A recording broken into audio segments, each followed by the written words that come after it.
안녕하십니까. 분재농장 손바닥 정원의 우슬입니다.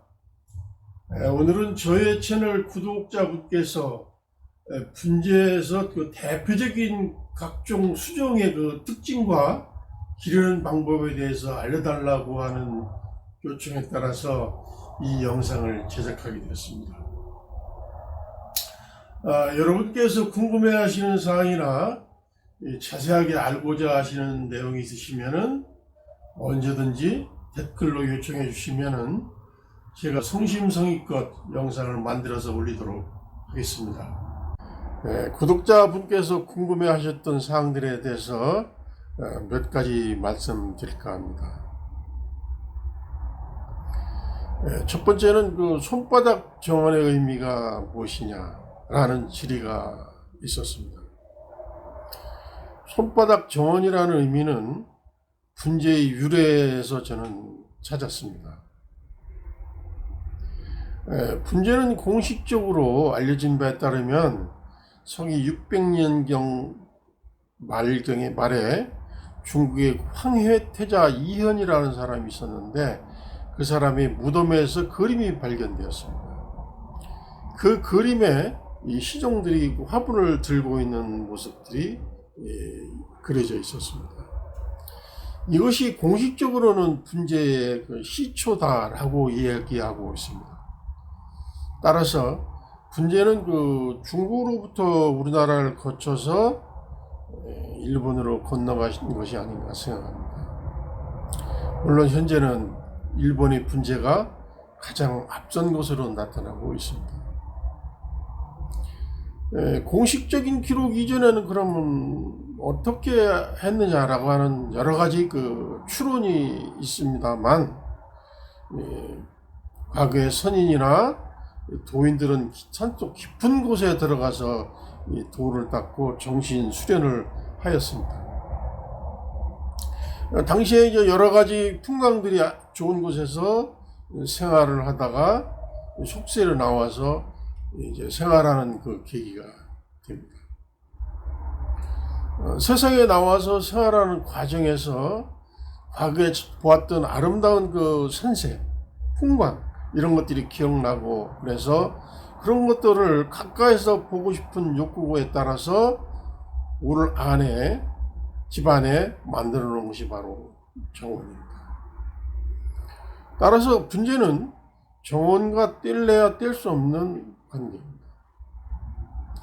그러다가 점차 조그마한 그릇에 담고 들고 다니면서 볼 수 있으면 좋겠다라는 생각에 따라서 여기에 그 여러 가지 이러저러한 그 식물들을 심기 시작해서 키우게 되었고 점차 집안에서 볼 수 있게끔 하는 관계로 되었다는 것이 분재 출발의 시초라고 보는 추론이 상당히 정리가 되고 있고, 그래서 저는 손바닥 정원이라는 것을 바로 분재 유래에서 의미를 찾았다라고 말씀드리겠습니다. 두 번째는 그 우술이라는 것이 본명이냐 아니면 이름이 참 특이하고 독특하다라는 반응을 보이시는 분들이 상당히 많았습니다. 우술이라는 것은 제 그 본명은 아니고 카페에서 사용하는 닉네임입니다. 그 어떤 의미가 있느냐, 웃으리라고 하는 것을 풀어서 쓴 글인데 웃겠다는 의미죠. 그런 의미로 제가 사용됐고, 즉 이것도 현재가 아닌 미래에 묻겠다는 어떤 선언적 의미를 갖고 있습니다. 또 우리말 중에서는 그 우수리라고 하는 비슷한 말이 있습니다. 어떤 물건을 샀을 때 덤으로 주는 것을 우수리라고 하죠. 그래서 이 분재라고 하는 것이 어떻게 보면 제 삶에 있어서 하나의 커다란 도움이 아닌가 해서 우수리라는 말을 사용하게 되었습니다. 다음에 또 제가 그 유튜브를 하는 뚜렷한 목적은 사실은 제가 가지고 있는 여러 가지 분재에 관한 노하우를 여러분들과 정보를 또 공유하고, 또 여러분들이 배워보고자 하시거나 아니면 분재에 입문해 보고자 하는 분들에게 도움이 되게끔 하기 위한 그런 자료를 정리하고 만들어 놓겠다는 의미로 출발했습니다. 아울러 제가 그 교사 시절에 컴퓨터 교사 자격증이 있습니다. 그렇기 때문에 컴퓨터에는 커다란 두려움이 없고, 그래서 유튜브를 시작하는데도 좀 수월했습니다.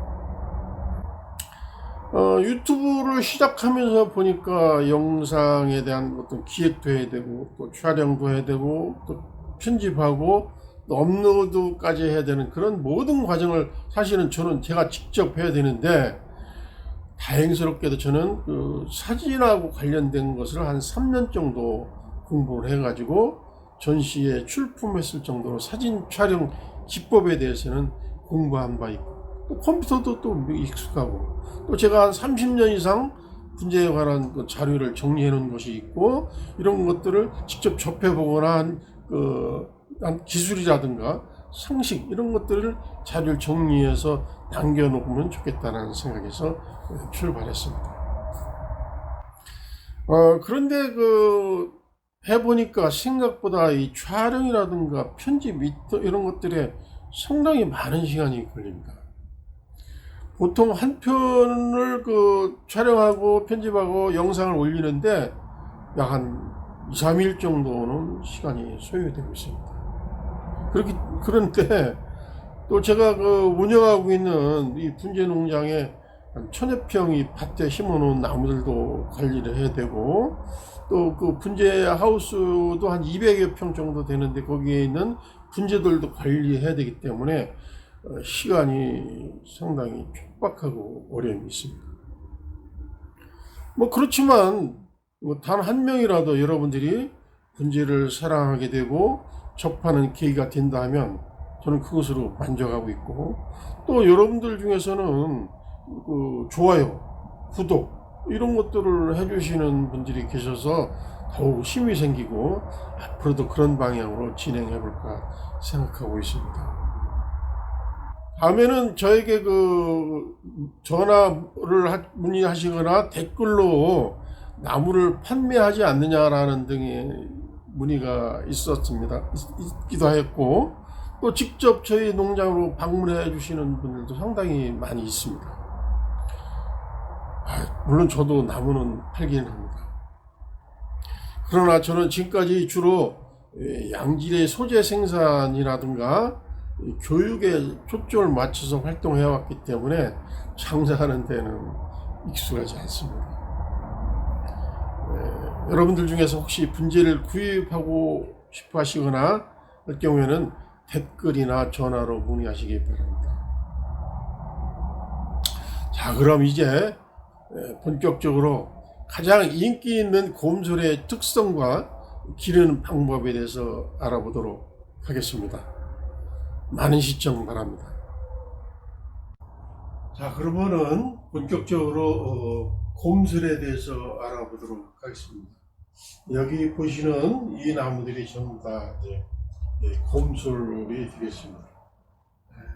지금 잎뽑기를 다 해놓은 상태이기 때문에 좀 엉성하게 보일 수 있지만은, 그래도 이제 가을 정도 되면은 단입이 끝나고 나서 잎이 꽉 차게 되면 훨씬 더 보기가 좋아질 겁니다. 여러분들에게 말씀드리는 자료의 근거는 제가 참고하고 있는 책들이 바로 이 근대 분재라고 하는 책인데, 이게 일본의 근대 출판사에서 발행하는 책입니다. 이 책에 제가 2014년도 책을 보니 7월인데 이 책을 보니까 곰솔의 곰솔의 매력에 대해서 특집이 나와 있더라고요. 이런 것들을 참고를 해서 여러분들에게 말씀드리고,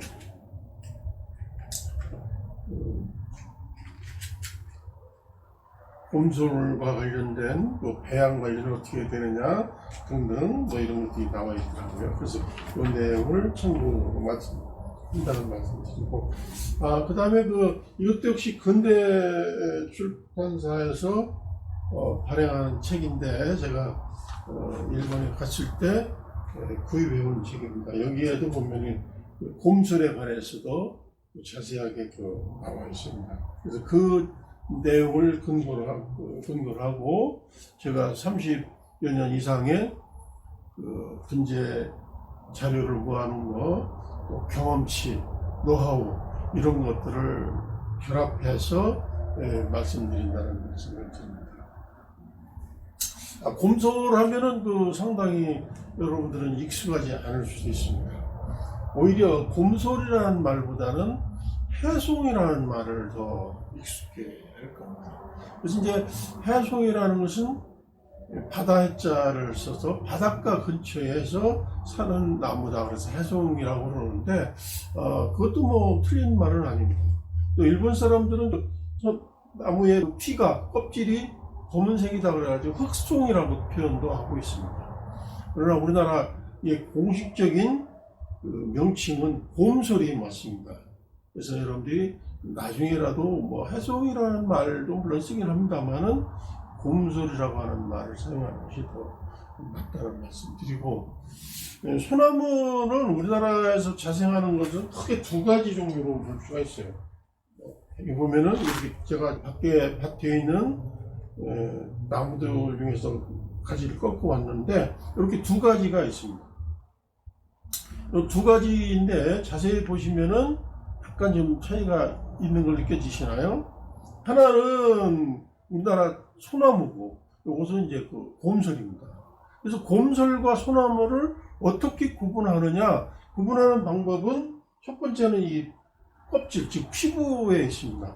피부가 조금 차이가 있는데 그것은 제가 그림으로 나중에 여러분들에게 제시하도록 하고, 두 번째 방법은 자세히 보시면은 눈에서 차이가 있을 겁니다.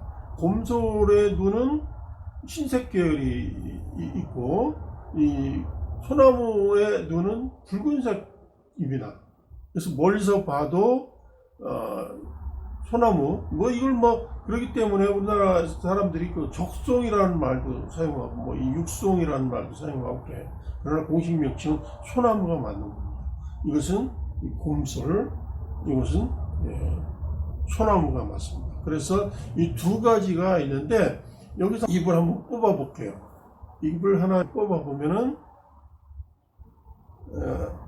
여기 있네. 하나의 잎의 잎자리에서 두 개의 솔잎이 있는 것을 볼 수가 있습니다. 이게 곰솔이나 소나무의 특징입니다. 이것도 마찬가지 두 가지로 두 개로 다 되어 있습니다. 그러나 이제 안타깝게도 우리나라 도심 근교에 있는 나무들은 대부분 니끼다 소나무입니다. 니끼다 소나무는 어떻게 구별하느냐?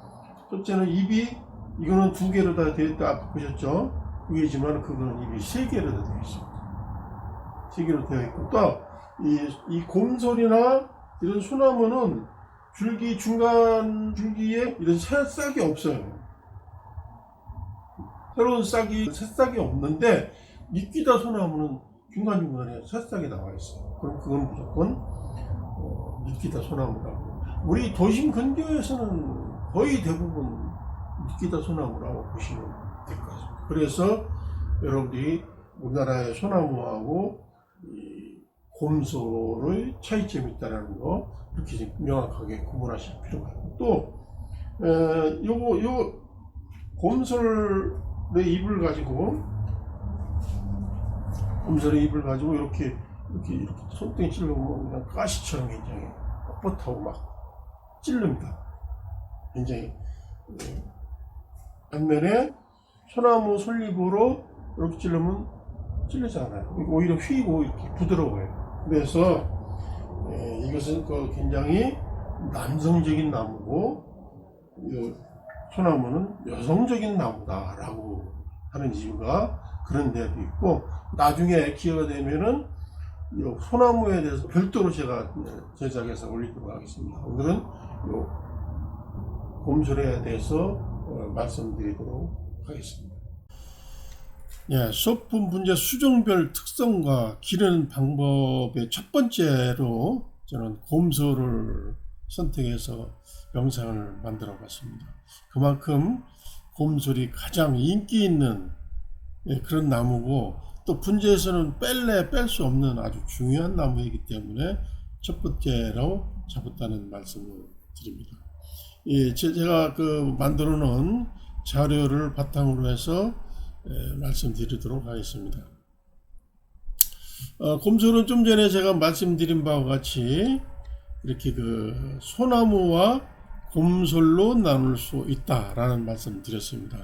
그래서 우리 주변에서 조금 뭐 도심에서 조금 외곽으로 벗어나면은 소나무가 보이고 또 바닷가 쪽에 가면은 이 곰솔이 있기 때문에 중요한 나무다라는 말씀드립니다.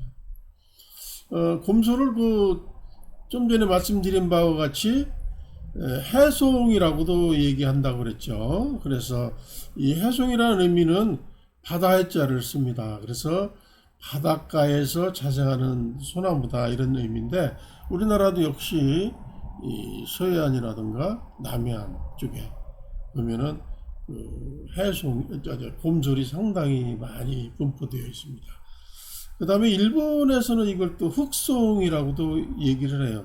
그래서 그 영어로 블랙파인이라고 얘기하고 있는데 그렇게 하고 있지만은 우리식 표현으로는 이 곰솔이라는 말이 맞는 말이니까 여러분들도 언제든지 곰솔이라는 말을 좀 자주 사용을 했으면 좋겠다라는 말씀을 드립니다.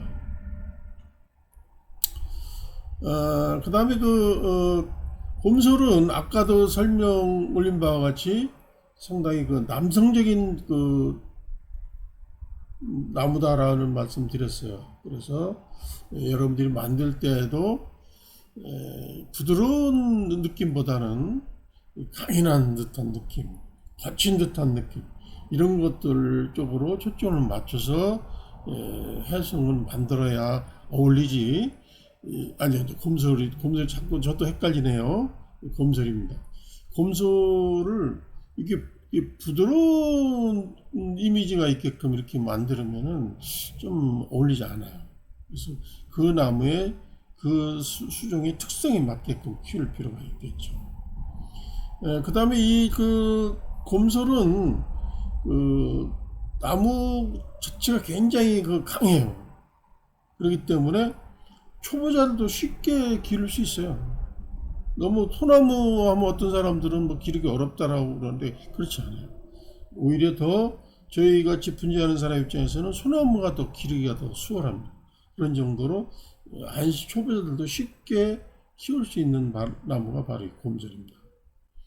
또 곰솔은 그 수영이 굉장히 다양하게 상당히 많이 표현이 가능한 만큼 그만큼 또 인기고 또 있는 나무입니다.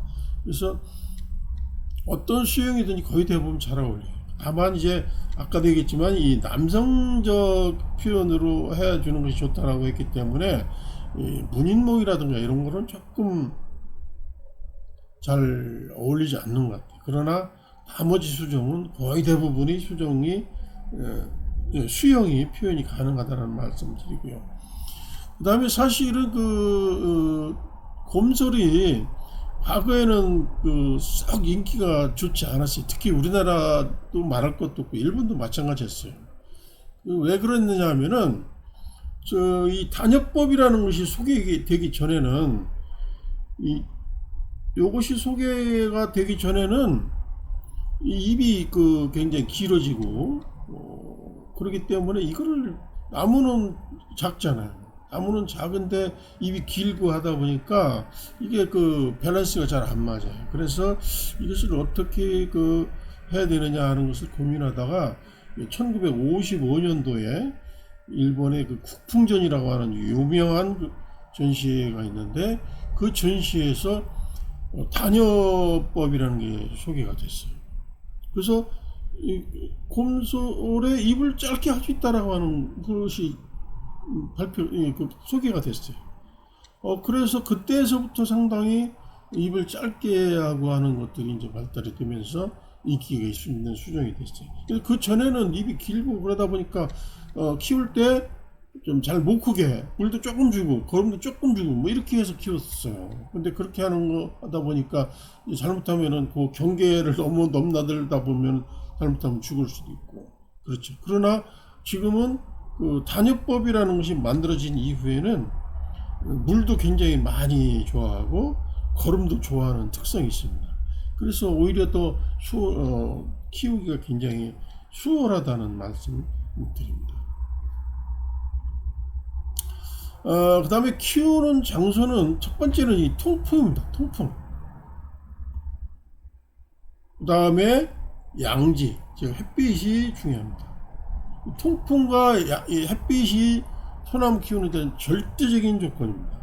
이것이 안 되면 상당히 좀 어려움이 있습니다. 그래서 그 두 가지 조건이 충족되는 장소에서 기르면은 크게 어렵지 않게 키울 수가 있어요. 그래서 특히 이제 단엽이라고 하는 것이 이제 좀 이따 소개해 올리겠습니다만은 잎을 짧게 하는 기술이 단엽이라고 그랬잖아요. 그 단엽을 한다면은 대개 6월 말 7월 초 정도에 하는데, 그러면 새로운 싹이 또 거기서 돋아나요. 자른 단엽한 자리에서. 그런데 이때의 그 여름철, 특히 그 여름철에 햇빛의 양이 얼마냐에 따라서 상당히 그 차이가 많이 납니다. 햇빛 양이 부족하면은 좀 어려움이 있을 수 있어요. 그래서 뭐 심한 경우에는, 그래서 그 화분 밑 바닥에다 은박지를 깔아 놓아서 가지고 햇빛에 은박지가 반사돼서 나무 속속까지 이렇게 햇빛이 들어가게만 그렇게 키우는 사례도 보고가 되고 있고요. 또 아니면은 물 같은 데다가 물에 햇빛이 반사돼서 이렇게 올라오는 빛으로 빛을 확보하기 위해서 그렇게 하는 사례도 보고된 바 있어요. 그래서 그만큼 이 봄설은 아주 햇빛과 통풍이 중요합니다. 대개 한 하루에 서너 시간 이상, 이 서너 시간 이상이라는 의미는 어떤 의미냐면은 햇빛을 유리창을 통해서 들어온 햇빛을 의미하는 것은 아닙니다. 직사광선입니다. 직접 나무에 닿는 직사광선이 하루에 서너 시간 이상은 확보가 되어야 된다라고 하는 그 자료도 있습니다. 그만큼 여러분들이 햇빛 확보가 잘 되고 통풍이 잘 되는 곳에서는 여러분들이 키우면은 크게 무난하게 어렵지 않게 키울 수 있는 나무라는 말씀드리고요. 그런데 반면에 이제 아파트 분야에서는 그것이 조금 어려움이 있죠. 아파트 어떤 사람들 얘기할 때 햇빛이 충분합니까? 그러면은 충분하다 그래요. 그러면은 유리창을 뭐 베란다 사시를 통해서 햇빛이 들어오는 것이 충분하다는 얘기예요. 근데 그거는 유리창을 햇빛이 투과해서 들어오는 투과율이 굉장히 낮아요. 그렇기 때문에 유리창이 아닌 직접 나무에 닿는 직사광선의 양이 하루에 서너 시간 정도 확보되어야 된다는 말씀드립니다. 그 다음에 이 나무는 내한성도 굉장히 강해요. 추위에도 강해요. 겨울철에도 잘 견디기 때문에 크게 뭐 어려움 없이 오히려 따뜻한 것보다는 겨울에 이렇게 추위에 견뎌내기만 하는 이런 것들이 필요합니다. 물론 이제 나무가 약하다든가 또 막 강한 작업을 해가지고 수세가 약해져 있는 나무, 이런 경우는 예외가 되겠죠. 그러나 그 이외의 나무들은 거의 대부분 그렇게 어렵지 않게 키울 수 있으니까 키우는 장소는 하여튼 제일 다시 한번 강조하지만 통풍, 햇빛, 이것이 좋지 않은 상황에서는 키우기 어렵다는 말씀드립니다. 그 다음에 곰소라는 나무의 작업하는 주기는 크게 이렇게 보면 네 가지로 분류해 볼 수가 있어요. 그래서 첫 번째는 요거는 노지에 심어져 있는 나무를 말하는데, 한 4월 말경쯤에 새로 나온 새싹의 밑자락을 자르는 그런 것이 이제 노지에 있는 나무들은 이런 게 필요하고요.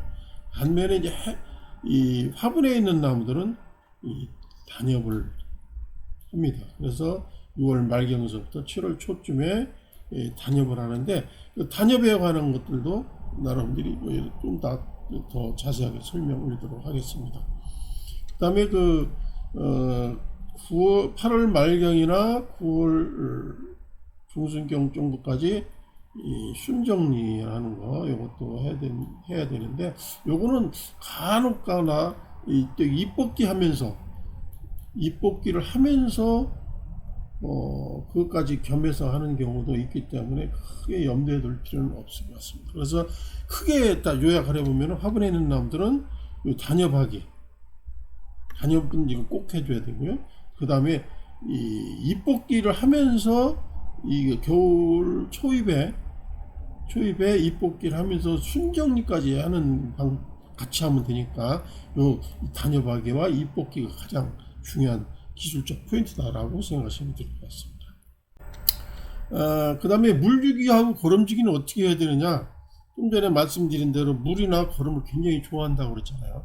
단엽법이 발표되고 난 이후에 그렇습니다.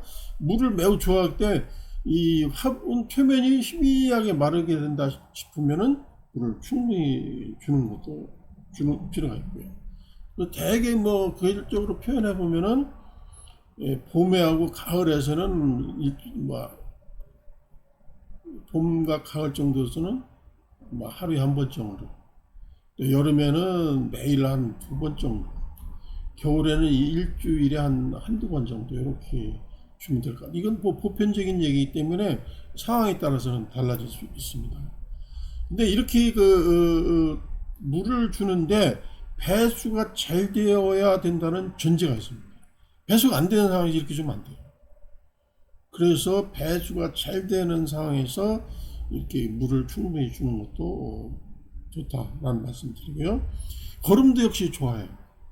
그래서 그 봄하고 가을에 이 거름을 흠뻑 주는데 이 아까도 말씀드린 것처럼 봄철은 답이 다수, 즉 거름도 많이 필요하고 물도 많이 주는 것을 필요한다, 이렇게 얘기할 수 있어요. 거름 주는 방법은 유박으로 고형비료, 이 형태로 고체 형태로 되어 있는 유박비료 이런 것을 주고 뭐 보충하기 위해서 액체 비료를 주는 경우도 있어요.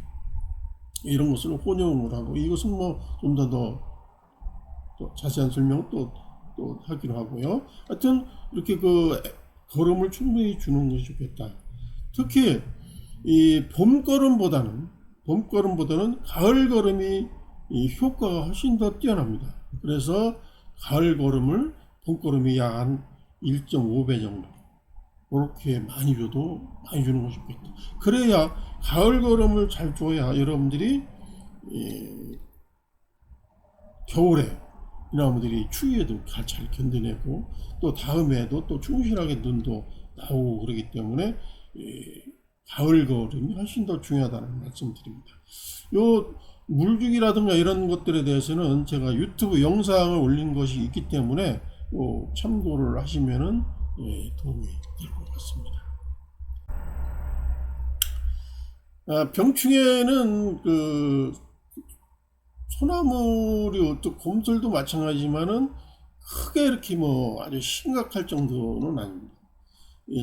그래서 가장 좋은 방법은 정기적으로 예방 효과, 정기적으로 예방하는 것이 가장 효과예요. 그래서 대개 한 3월 말 4월 정도서부터 장마철 직전까지 한 달에 한 번 정도, 한두 달에 한 번 정도, 또 가을 9월서부터 한 11월 정도까지 한두 번 정도 하고, 겨울에 들어가기 전에 석회 유황합제로 겨울 닥친 다음에 석회 유황합제를 주는 것도 좋습니다. 그래서 통풍이 잘 되고 청결한 환경 조건에서는 크게 걱정 안 하셔도 돼요. 여기 이제 진딧물이라든가 진드기, 녹병 이런 것들이 좀 발생하는데 월 1회 정도 살충제하고 살균제, 이것도 농약방에 가면은 다 팔아요. 그러니까 살균제, 살충제 이런 것들을 월 1회 정도는 이렇게 해주면 좋겠고, 아까도 말씀드린 대로 동절기 겨울에 석회 유황합제를 해주면은 이 나무들이 봄에도 병충해 없이 잘 자라기 때문에 그렇게 해주시면 될 것 같습니다. 다음에 분갈이 방법인데, 분갈이 방법은 아까도 말씀드린 바와 같이 답이 다수의 배양을 전제로 했을 때 거름도 많이 먹고 물도 많이 먹잖아요. 그럼 그만큼 많이 성장이 되잖아요. 그렇기 때문에 묵은 흙은 털어내고 새 흙으로 이제 바꿔 주는 것이 좋겠고요. 그렇게 해서 흙가리를 해주시면 좋겠고, 뿌리에 2분의 1 내지 한 3분의 1 정도 이렇게 잘라줍니다. 자르는데 이때 자를 때는 밑으로 쭉 내려간 직근, 이런 직근 같은 거는 과감하게 잘라줘야 되고요. 또 굵은 뿌리는 크게 이 나무가 성장하는데 크게 중요한 역할을 하지 않아요. 나무가 지탱하는데 큰 역할을 하기 때문에 뭐 굵은 뿌리 같은 거 과감하게 잘라주는 것이 좋습니다. 또 우위로 솟은 뿌리, 화분 위로 솟은 경우도 나와요. 이런 것도 또 방향이 이렇게 잘못돼가지고 뿌리끼리 엇갈려 있는 상황, 이런 것들은 잘라내거나 아니면 교정을 한다든가 그렇게 해주는 게 좋을 것 같습니다. 그 다음에 곰소를 과거에는 그 마사 한 가지만 가지고 흙을 사용을 했었어요. 근데 그렇게 하는 것보다는 아까도 말씀드렸듯이 다주다비라 그랬잖아요. 그렇기 때문에 저옥토라는 흙은 그 보수력이 아주 좋은 흙이라고 제가 소개해드린 바가 있는데, 그런 거하고 섞어서 혼합해서 사용하는 것이 좋겠습니다.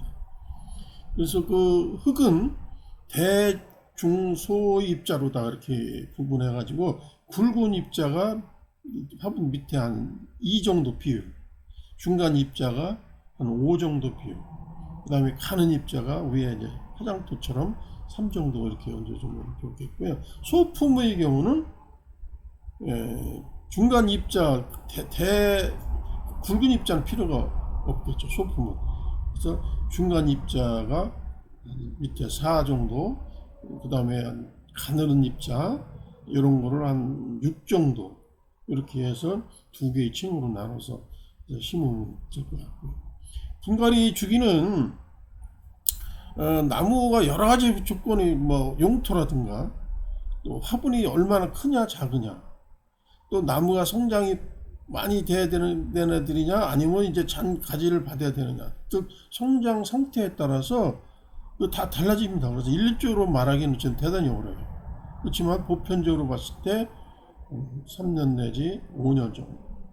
그래서 올해 가지가 많고 하는 나무들은 좀 주기를 좀 늦춰도 좋고요. 반면에 빨리 부지런히 많이 키워야 되는 나무들은 자주 해주는 게 좋습니다. 경우에 따라서 1년에 한 번씩 해줘도 좋습니다. 이것도 분갈이하는 방법도 제가 그 영상에, 유튜브 영상 올려놓은 게 있으니까 그걸 참고하시는 것도 좋다라고 생각합니다. 그 다음에 단엽법인데, 이게 가장 중요한 기술 중에 하나라고 했잖아요. 이거 모르면은 소나무 키우기 어려워요. 그래서 단엽법인 것은 뭐냐, 봄서부터 이렇게 새싹이 나와서 쭉 가을까지 크잖아요. 근데 그걸 중간에 한 번 정도 새싹을 잘라주는 거예요. 잘라줌으로 인해서 그 자른 자리에서 새로운 새싹이 나오는 거예요. 이렇게 하다 보니까 성장하는 기간이 짧잖아요. 그래서 잎도 아주 짧아지는 거예요. 이게 굉장히 극단적인 방법이에요. 우리가 뭐 이모작 뭐 이런 것도 뜬다고 그러는 것처럼, 이것도 잎이 봄부터 가을까지 자라야 되면 굉장히 길죠. 그것을 봄에서 여름 되기 전까지 성장된 거기서 잘라서 여름 지나서 가을에만 또 성장이 되게, 이렇게 되니까 성장 속도가 이모작하는 거랑 비슷하다고 해야 되겠죠. 그래서 그렇게 하는 거는 잎을 짧게도 하게도 하지만은, 이렇게 잎을 짧게도 하지만은 거기에서 자른 자리에서 새로운 싹이 굉장히 많이 나와요. 나무가 건강한 나무들은 새싹이 한 10개도 나오고 막 그래요. 반면에 나무가 약한 나무들은 하나가 나올 수도 있고 안 나올 수도 있어요. 그렇기 때문에 문제는 건강하게 키워야 돼요. 건강하지 못한 나무면은 우리가 의도하는 거나 하는 대로 나무를 잘 길러낼 수 없어요. 그래서 새싹을 늘리는데도, 숫자를 늘리는 효과도 있기 때문에 그 단협이 필요하고 또 이 세력을 아주 균일하게 하는 균등하게 어느 놈은 강하고 어느 놈은 약하고 그러면 안 되잖아요. 그래서 그런 것들을 컨트롤해서 비슷비슷한 세력이 갖추게끔 해주는 것. 이게 바로 이제 그 단협법의 묘미예요. 그래서 이건 꼭 여러분들이 알아야 되는데 자세한 내용은 제가 여기 그 유튜브 영상이 있으니까 참고해 주시고요.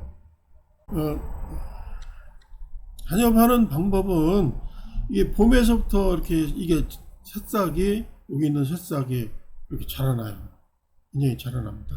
자라나는데 그 자라난 맨 밑둥 여러분들이 보이나 모르겠는데요. 맨 밑둥을 잘라주는 거예요. 언제? 6월 말 7월 초 정도에. 그렇게 해주면은 여기에 잘려진 눈이 잘려진 부분에서 새로운 싹이 나온다 그랬잖아요. 새로운 싹이 나오면서 잎이 길이가 이건 굉장히 잎이 길이가 이렇게 길잖아요. 이거 이렇게 길면은 나무는 작은데 잎이 이렇게 길면은 밸런스가 안 맞잖아요. 그래서 그런 걸 맞추기 위해서 짧게 하는 거거든요. 그런 단위법인데 이것은 여러분들이 유튜브 영상을 참고하셔서 꼭 한번 보시고 하는데 큰 나무가 큰 그 대작 같은 경우는 약한 부분 먼저 하는 거예요. 그 다음에 한 일주일 내지 한 열흘 정도 지난 다음에 강한 부분을 잘라주는 거예요. 왜 그럼 그렇게 시차를 두느냐? 그러면은 이 약한 부분을 먼저 자르고 그 다음에 강한 똑같이 만약에 자르면은 제일 먼저 새로운 싹이 어디부터 나오겠어요? 강한 데가 먼저 나오겠죠. 그 강한 데가 먼저 나오고 약한 데는 나중에 나와요. 그러면은 잎의 길이가 어떻게 돼요? 달라지잖아요. 그러니까 잎의 길이를 강한 애나 약한 애나 똑같이 해주기 위해서는 약한 애를 먼저 잘라주는 거예요. 일주일이나 열흘 정도. 그런 다음에 강한 애를 잘라줘요. 그러면은 나중에 이 강한 애나 약한 애나 이 잎의 길이가 거의 비슷하게 돼요. 그러면 이제 감상 가치가 높아진다고 봐야 되겠죠. 그래서 그렇게 여러분들이 해주면 되고, 대개 6월 말이나 7월 초 정도에 이렇게 하는데 지역적으로 조금 차이가 있을 수 있어요. 또 그 해에 여름에 날씨가 어떠냐에 따라서 날씨가 뭐 맑은 날이 많고 햇빛이 강하다고 한다면은 좀 늦게 해도 상관없겠죠. 그러나 흐린 날이 많고 비가 막 굉장히 오랫동안 지속되고 햇빛 양이 적다 그럴 경우에는 좀 일찍 해주는 거죠.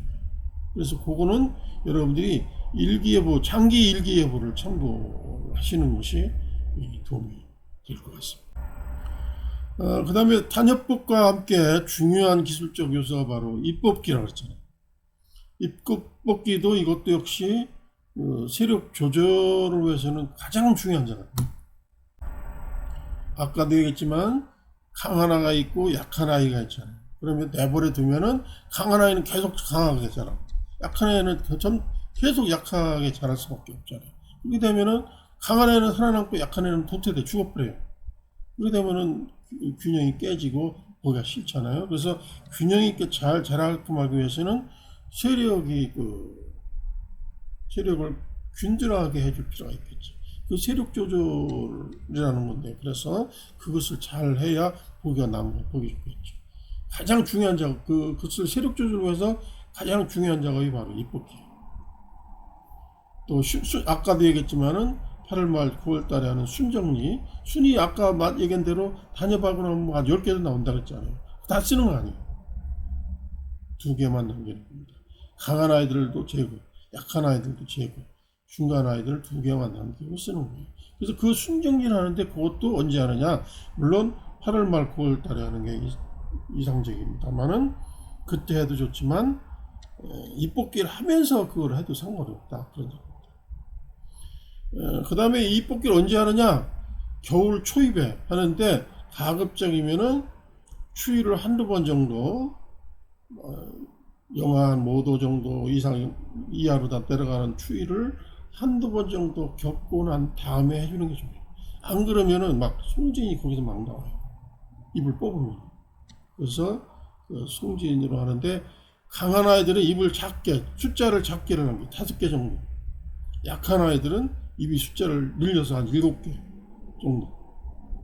그렇게 남기고 아주 약한 아이 같은 경우는 입을 그냥 내버려 두고 손대지 않는 것이 좋겠습니다. 그 다음에는 이제 그 전정과 철사거리입니다. 이 잘라내거나 철사거리 하는 것은 간단한 거는 뭐 간단한 거나 잔가지 이런 정도 하는 거는 연주 아무 때나 해도 상관없어요. 크게 중요하지 않아요.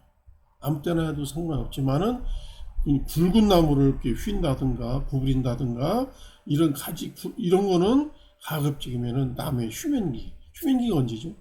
겨울 한겨울에 그런 게 좋겠고요. 새로운 새싹이 피어나게, 물론 여름도 휴면기이긴 합니다만 그것 때보다는 겨울이 좋습니다. 겨울 아주 추울 때 이때에 그런 것들을 굵은 나무들을 휘는 거 뭐 이런 작업은 그때 하는 것이 좋겠고, 또 새싹이 트기 직전에 하는 것이 좋겠다. 그럴 때가 좋다는 거예요. 철사거리는 뭐 너무 어렵게 생각할 거 없어요. 가지를 하나 이렇게 수평으로 펴준다 생각하시면 돼요.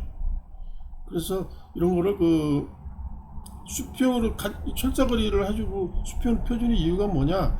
그 바로 안쪽에까지 줄기 있는 데까지 햇빛의 양, 즉 일조량이나 통풍을 좋게 하기 위해서 하는 거예요.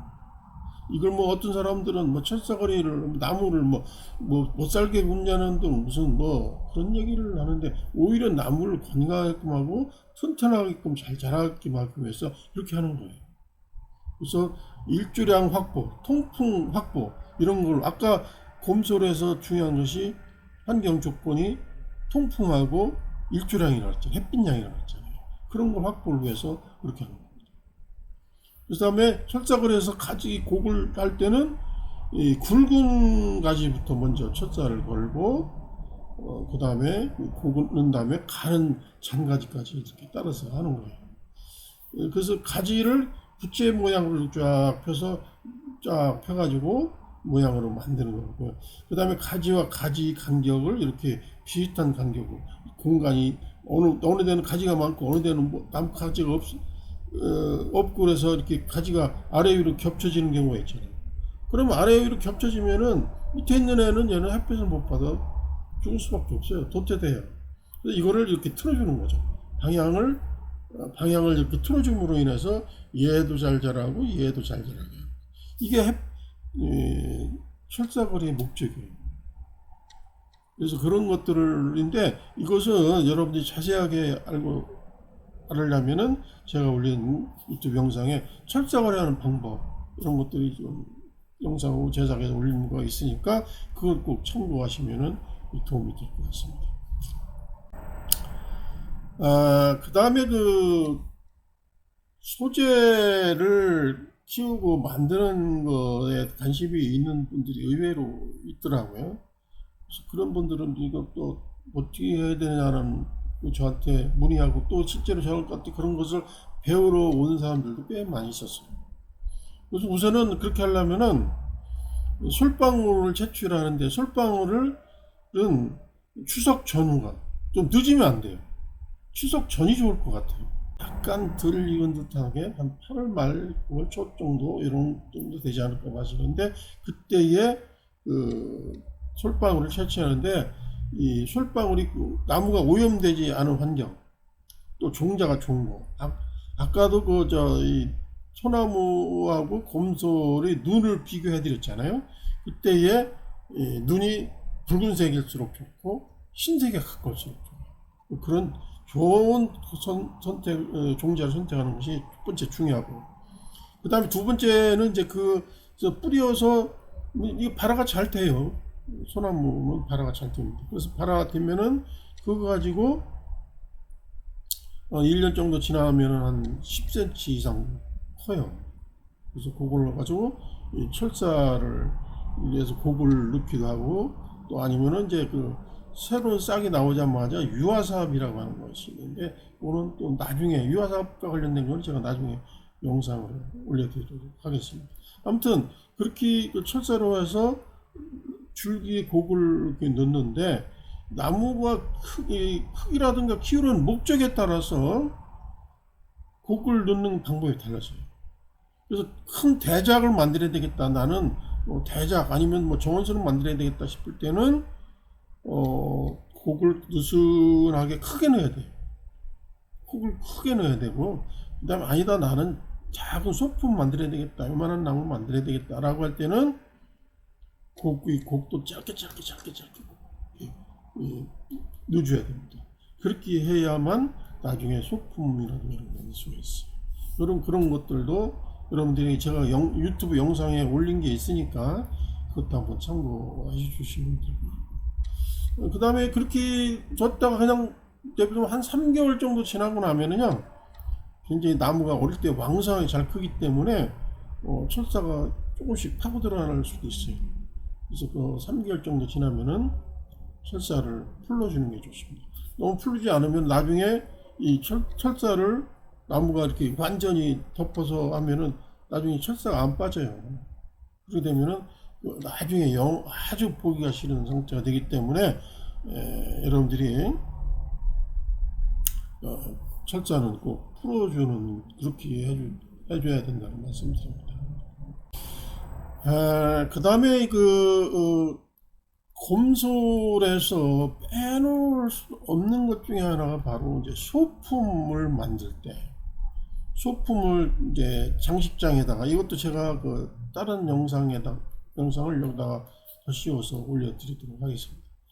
소품을 나는 소품으로 해서 전시를 내보내야 되겠다라고 할 때는요, 거의 이게 필수적으로 들어가야 되는 게 거의 곰솔이에요. 소품 장식을 할 때 최고 높은 위치에 넣는 거를 이제 주목이라고 그러는데, 이 주목에서 가장 많은 비중을 차지하는 게 곰솔이에요. 최고 상단 높은 데에 놓는 게 곰솔인데, 그 최고 상단에 놓는 나무들이, 조건은 어떤 나무들이 해야 되냐? 첫 번째는 상록수여야 돼. 즉 소나무, 뭐 향나무, 주목, 뭐 노간주, 오엽성 등등 이런 것들인데, 그 중에서도 곰솔이 제일 많아요. 그 다음에 강인한 느낌이 있는 것이, 아까 곰솔이 그 남성적인 나무라고 그랬잖아요. 그래서 소품 장식을 최고 이제 상단에 위치하는 나무 중에서는 곰솔이 압도적으로 가장 많아요. 그 다음에 전체를 압도할 수 있는 강력함이 있는 나무를 최고 상단에 놓는 거예요. 그 다음에 중심이 낮은 나무, 키가 너무 큰 애들은 상단에 놓을 수 없어요. 키가 낮아고 그 대신 굵기가 있어야 돼요. 그러니까 키가 낮은 맞고 굵은 줄기로 되어 있는 그 곰솔이 상당히 많이 사용이 되고 있습니다. 그렇기 때문에 소품을 하시는 분들은 곰솔을 가지고 있지 않으면 안 돼요. 그런 만큼 이 곰솔이, 특히 대작도 물론 뭐 좋지만은 중품 이하의 소품에서는 절대적으로 곰솔이 필요한 나무, 곰솔이 중요한 나무다라는 것을 우리가 인식하실 필요가 있을 것 같습니다. 장식하는 방법, 전시에 나가기 위해서 장식하는 방법, 이거는 제가 또 나중에 영상으로 제작해서 여러분들에게 보여드리도록 하겠습니다. 마지막으로 제가 여러분들에게 한번 퀴즈를 한번 내보겠습니다. 적송님이, 즉 이게 여기서 적송이라는 건 소나무 얘기죠. 적송님이 있는 데에서는 송이버섯이 나죠. 그리고 이건 뭐 우리가 많이 가을에 송이버섯 많이 채취를 하고 있잖아요. 이건 적송에 의해서, 즉 우리나라 소나무 있는 데서만 송이가 납니다. 다른 데서 송이 안 납니다. 그 다음에 곰솔이 많이 되어 있는 곰솔 숲으로 되어 있는 데에서는 뭐가 나올까요? 뭐가 나오죠? 네, 답은 송로버섯입니다. 송로버섯. 송로버섯은 사실은 이 곰솔림에서도 나오지만 이제 떡갈나무가 많이 있는 데에서도 많이 나옵니다.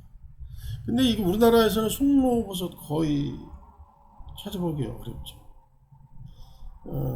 이 송로버섯은 유럽이라든가 일본 같은 데서는 굉장히 인기가 있고 어마어마하게 비싸게 거래가 되고 있습니다.